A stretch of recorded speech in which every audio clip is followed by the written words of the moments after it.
학교급식을 대통령이 바뀌면서 국가 푸드플랜 정책이 유야무야되고 서울시장이 바뀌면서 농촌지자체와 연계 추진해오던 서울시 공공급식 정책이 후퇴하고 있는 가운데 지난 5월 30일 수원시 지속가능발전협의회 대강의실에서 수원시 학교급식 발전 방향 모색을 위한 토론회가 열렸습니다.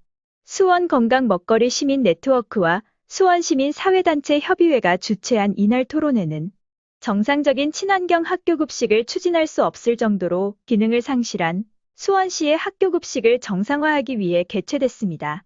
오늘 민관이 함께했던 수원시 학교급식지원센터의 활성화 방안과 관련해서 관에서 수원시정원에 용역을 맡겼던 것을 토대로 해서 민간 거버넌스의 하향과 또 다른 문제점들에 대해서 고민을 하고 오늘은 민관이 서로의 입장 차이를 느끼는 토론회가 아니라 오늘 이 토론회가 다시 한번 민간 거버넌스 복원이 될 수 있고 수원시에서 학교 급식을 뛰어넘어 수원시 전반에 대한 건강 먹거리에 대해서 고민을 하는 그런 자리로 오늘 토론회 자리를 마련했습니다.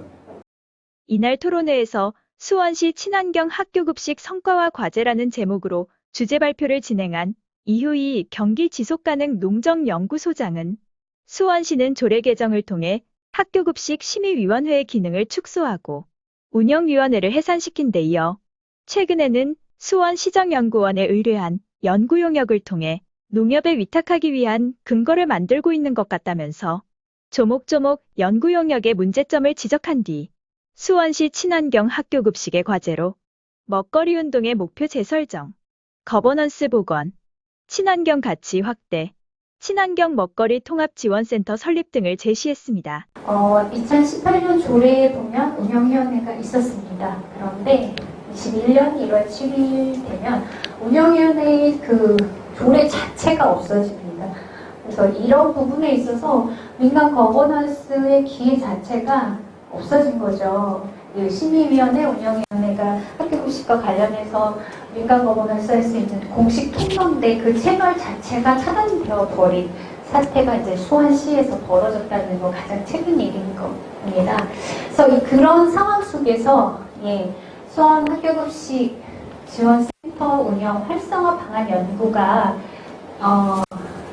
수원시 생명산업과에서 의뢰해가지고 시정연구원에서 발표가 되었습니다. 최근에.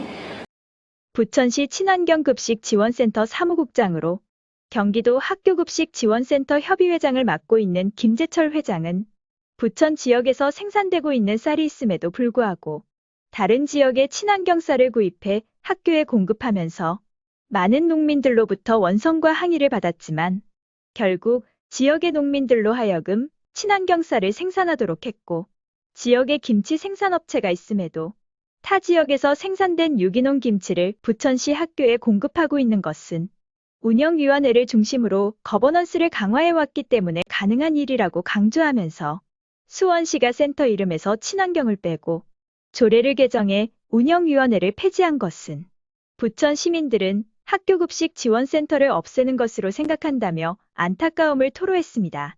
거버넌스 기구 현황 좀 보시면요. 운영위원회 구성돼 있고 인원은 13명이고요. 학부모, 교장 선생님, 영양교사, 시민사회단체 대표들, 이런 분들이 이제 구성이 돼 있고, 아까 말씀드렸듯이 이제 센터 위원 중에 위원장을 호선하게끔 돼 있고, 그 호선된 위원장이 센터장을 겸임합니다.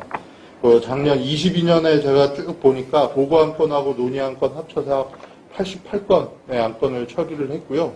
센터에서 진행되는 모든 사업은 다 운영위원회에 보고되고 사전에 의결받아서 이효희 경기지속가능 농정연구소장의 주제 발표와 김재철 부천시 친환경 급식지원센터 사무국장의 발표를 접한 수원 시민들은 수원시의 일방적인 행정폭거에 화가 나고 부천에서도 하는 일을 수원시에서는 왜 못하는지 자존심이 상한다며 심기일전을 다짐했습니다.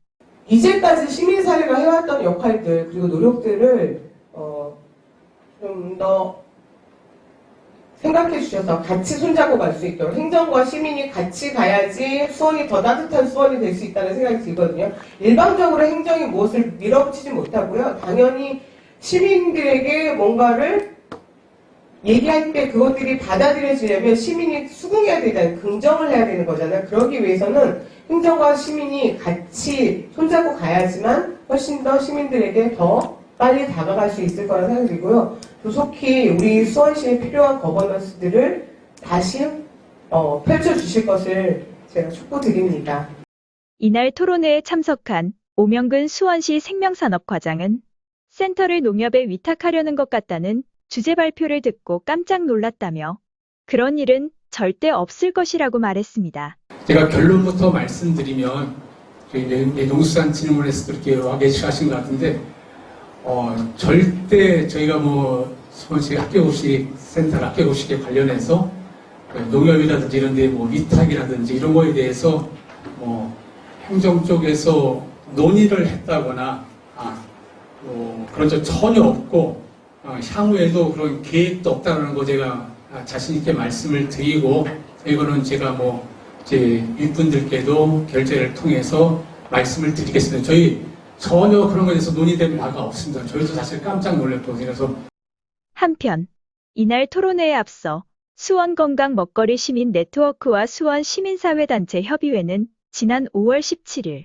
수원시정연구소에 수원시 학교급식 지원센터 운영 활성화 방안 연구 용역 결과 보고서와 관련 연구 용역 결과 보고서의 폐기, 농협 위탁에 대한 수원시의 명확한 입장 표명, 수원시 학교급식 지원센터 명칭을 다시 수원시 친환경 학교급식 지원센터로 변경할 것, 학교급식 지원센터 운영위원회 복원, 학교급식 지원센터의 운영 독립성과 자체 결재권 보장, 중고등학교의 친환경 급식 참여율 50% 이상을 위한 정책 등을 수원시에 요구했습니다. 저희가 그때 농업기술센터 방문을 하면서 사실 건강 먹거리 시민 네트워크하고 저희 시민협에 대해서 이제 7가지 요구사항을 했습니다. 그래서 사실 용역과는 관계없다고 오명근 과장님도 이야기했지만 사실 저희 입장에서는 자료로도 남지 않기를 바라는 마음에서 폐기 요구, 그 다음에 어찌됐든 위탁과 관련해서는 오명근 과장님이 표명을 하셨고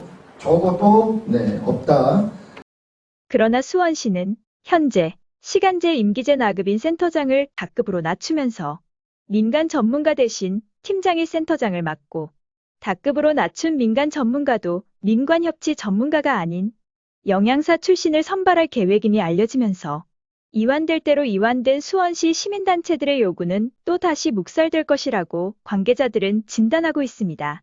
이날 토론회를 지켜본 한 관계자는 민주당 시장이 당선된 수원 특례시에서도 이런 걸 보면 먹거리 정책에는 여야가 따로 없는 것 같다며 먹거리 정책에 이해 관계자인 시민들이 잠자고 있는 한 수원시 친환경 급식 운영 시스템의 부활은 요원할 것으로 보인다고 말했습니다. 마지막으로 이날 토론회에 학부모 패널로 참가해 늦게 찾아온 아이를 키우며 느껴온 친환경 급식의 중요성을 절절하게 소개한 이민혜 학부모의 발언을 소개합니다. 저는 초등학교 1학년 딸을 학교에 보내고 있는 학부모입니다. 6년 6개월의 삶을 살고 있는 딸 아이의 생애 주기를 말씀드리고자 합니다. 원인 모를 불임 기간을 겪으면서 많이 들었던 말들이 밥 사 먹지 말아였어요. 그래서 친환경 물품으로 도시락을 싸기도 하고 또 도시농업 학교에 수업을 들으면서 텃밭을 읽으면서 건강한 먹거리를 바꿔보고자 노력을 했습니다. 감사하게도 아이가 찾아왔지만 이미 39세 고령 임산부로 다른 엄마들의 에너지를 못 따라가는 가운데 아이에게 해줄 수 있는 최선을 찾아보고자 하였습니다. 수많은 정보 속에서 꾸준히 지킬 수 있는 것이 무엇이 있을까 하고 고민하다가 친환경 먹거리, 안전한 식생활로 건강한 삶을 지켜주고 싶었습니다. 임신기와 출산 후 이유식, 유아식까지 친환경 먹거리를 공부하며 기후위기, 탄소 중립과 함께 안전한 먹거리에 대한 중요성은 더욱더 커졌습니다. 24개월의 어린이집을 보내며 그동안의 노력을 무색하게 할 만큼 첨가물과 인스턴트로 구성되어진 식단에 놀라지 않을 수 없었습니다. 이유식을 시작하면서부터 오븐동이밥과 채소 스틱을 간식으로 먹였던 아이에게 흰 쌀밥과 치킨 너겟 같은 것은 천국의 맛이었으리라 생각합니다. 이후로 하얀 밥을 달라는 아이와 신경전을 벌여야 했던 기억이 납니다. 유치원은 약간의 잡곡밥과 어느 정도의 친환경 식자재가 들어왔으나 간식에서는 기름과 당류의 섭취가 방치되었던 듯합니다. 친환경 급식은 도대체 어디에 있는 것일까? 시민보다 국가가 먼저 안전한 먹거리의 안내제가 되어야 바른 정책이 아닌가? 의구심은 점점 커져갔습니다. 아이가 초등학교 입학을 하며 학급일에 참여할 기회가 주어지고 학교 급식위원회에도 참여했습니다. 급식비 3,470원, 식품비 3,070원에 연료비와 잔반 처리 비용이 포함된 운영비 400원이 포함된 금액이었습니다. 급식 간담회를 주관하신 영양사님은 잔반을 남기지 않고 다 먹어야 너희들에게 더 맛있는 것을 해줄 수 있단다 하고 아이들에게 식생활 교육도 하고 계시다고 합니다. 잔반 비용을 줄여서 조금 더 맛있는 것을 먹이고 싶어하는 영양사님의 마음이 알 것 같아서 찡하기도 했습니다.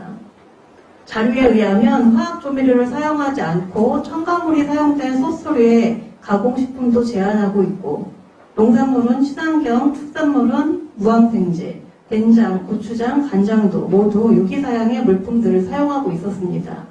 다만 김치는 100% 국내산 재료를 사용한 농협김치를 사용하고 있었습니다. 말로만 듣던 100%에 가까운 친환경 급식을 학교를 보내고야 만나게 되었습니다. 초등학교를 보내는 6년간은 믿고 먹일 수 있어서 든든합니다. 학교 급식 홍보대사처럼 주변 학부모님들에게도 친환경 급식이니 다소 맛이 없다는 불弁소리를 하더라도 그만큼 건강하고 안전한 급식을 먹고 있구나 생각하자고 이야기하곤 했습니다. 하지만 안심도 잠시뿐이었습니다. 학교 급식을 농협에 위탁한다는 보고서 내용을 읽고 궁금해졌습니다. 친환경 먹거리를 유지 또는 확대할 수 있을까? 수원 지역 친환경 농업인들과 상생할 수 있을까? 저품질 부실급식이 나오지는 않을까? 관행농업은 과연 안전한 먹거리일까? 초등학교에 이어 중고등학교도 당연히 친환경 급식이 확대되어 우리 아이가 중학교 갈 때쯤이면 초, 중, 고 모든 학교가 100% 친환경 급식으로 이어질 거라는 당연한 생각을 하고 있던 저에게는 큰 배신감으로 다가왔습니다. 땅도 살리고 건강하고 안전한 농산물로 아이들 밥상까지 오는 것이 논쟁의 대상이 되어야 한다는 것이 너무나 마음이 아픕니다. 어린이집, 유치원, 초 등 고등학교에 친환경 급식을 확대하고 먹거리 기본권으로 보장되어야 한다고 생각합니다.